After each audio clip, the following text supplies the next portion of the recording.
Hello and welcome to the France 24 interview. I'm Annette Young. Once again, the Middle East, a region not known for stability, is facing two crucial events. One is the May 12 deadline by which US President Donald Trump is expected to pull out of the Iran nuclear deal.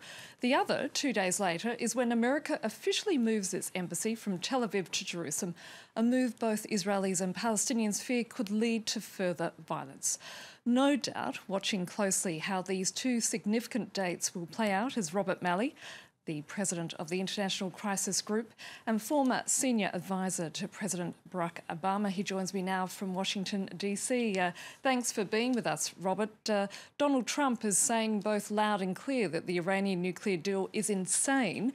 Do you think he will indeed follow through on his threats to withdraw? You know, anyone who wants to predict what President Trump will or won't do is taking a risk. But at this point, every indication we get, not just from what the administration says, from the appointments that President Trump has made, John Bolton at the White House and Mike Pompeo at the State Department, what President Macron of France said after he met with President Trump. So everything we're hearing signals that he intends to walk away from the deal.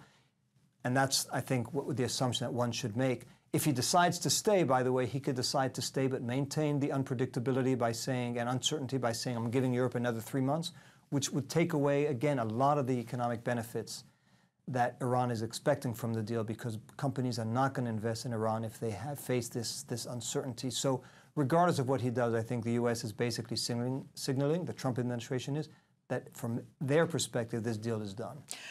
In the meantime, Iranian President Hassan Rouhani has warned that the US will face historic regret if Trump scraps the agreement. What do you expect Iran to do if indeed Washington does withdraw from the agreement? Well, I'm not sure they know exactly what they'll do, and so I think they're still considering it. Partly it depends on what the U.S. does. Does it walk away right away? Does it walk away but say we're going to give a few months to see whether Europe could come up with something? But more importantly, I think it depends on what Europe does.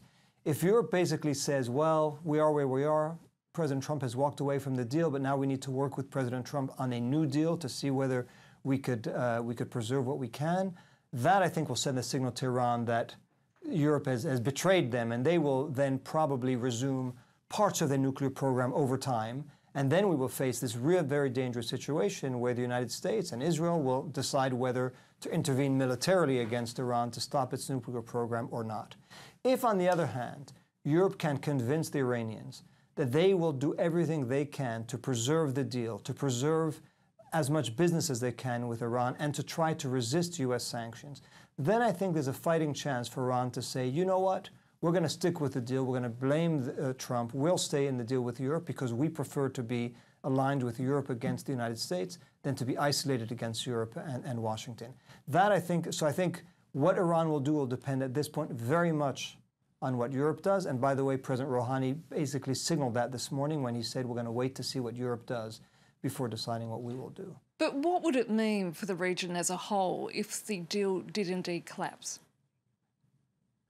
You know, who knows? But it's not good news. I think it's the easy thing that we can say with confidence is that this will only add to tensions. You mentioned, obviously, the move of the U.S. Embassy to Jerusalem, but you add to that growing tensions in Syria between Iran and Israel, tensions in Yemen, tensions throughout the region, no diplomacy to speak of between the United States and Iran. You add to that not just walking away from the nuclear deal, but increasingly tough language from Washington that is hinting at the fact that the goal is regime change, and the goal is really to increase pressure on Iran so that the regime cracks. If you add all that, you add it and you put it in the minds of a regime in Iran that already feels under siege, that sometimes feels like it should lash out rather than hunker down, and you have a recipe for potential escalation, the greatest tragedy of which is that it's entirely self-inflicted. There is no reason for the United States to walk away from this deal, which is working, and nobody is claiming that Iran is violating it. So why walk away and why add to an already combustible situation where theater after theater in the Middle East is on the verge of explosion? Why light the fuse by walking away from the deal? coming back to what you said earlier about Europe, that a lot is riding on Europe to sort of, come in and somehow salvage this agreement if indeed the Americans do withdraw. However, there's also division among European leaders about the deal itself. We've had Macron in Washington, a few weeks back saying that there's room to sort of rework it, whereas Germany and Britain says it's fine as it is. I actually don't know. I don't hear that difference. I hear all three of them saying two things. Number one, the deal is working. We need to preserve it. The last thing you want to do is walk away from it. President Macron said the same thing. He said, we need to keep this deal. That was the first thing he said. They also say, we're prepared to work on other issues that deserve to be worked on, Iran's ballistic missile program, its regional activities, and also what can we do sort of in the out years, the years after some of the restrictions on Iran's nuclear program expire. But all of them say that we're going to be in a much stronger position to try to deal with these other issues if we preserve the deal. If you don't preserve the deal, if you throw it away, why on earth would Iran agree to negotiate anything else? They're not going to negotiate restrictions on the missile program. They're not going to negotiate anything on the regional behavior, and they're certainly not going to negotiate new restrictions on their nuclear program when the one deal they have is being violated. So I don't see much dissonance among Europeans. In fact, I see a united front. I think the risk for Europe is not disagreement among themselves. I think the risk today is that they've invested so much in trying to convince President Trump. They've given him so many signals of their willingness to increase pressure on Iran, that the risk today is that Iran concludes that Europe is not reliable, that Europe is not standing up to the United States, and they walk away from the deal. So I think it's time for Europe to spend more time diplomatically trying to convince Iran to stay in the deal than they are trying to convince the United States to do so. And as you mentioned, this is all happening as there's a tough new warning from Israel to Iran, which is raising fears of another war in the Middle East, with Prime Minister Benjamin Netanyahu saying Israel is prepared to confront Iranian aggression sooner rather than later. So are we likely to see a war this European summer? It's possible, and even saying those words is worrisome. It's certainly not a certainty. I think neither Iran nor Israel nor Hezbollah really want a war because it will be extremely damaging for all. Obviously, Israel can inflict far more damage on Iran and on its allies than the other way around. But Israel would need to cope with a possible barrage of missiles from Lebanon and from Syria, with terrorist attacks and other acts of aggression, if it takes the step of provoking a war with Iran and with Hezbollah. So I don't think either side has an interest. But as you just said, there's a huge ground of mistrust. Both sides feel that the other one may be prepared to attack. And so we are just an accident or miscalculation away from a devastating confrontation. And here, unfortunately, we don't really have a U.S. mediation that's possible because the U.S. doesn't have any contact with Iran, has no contact with Hezbollah. The better mediator in this case is Russia, if Russia is prepared to play that role, and President Putin is meeting with Prime Minister Netanyahu.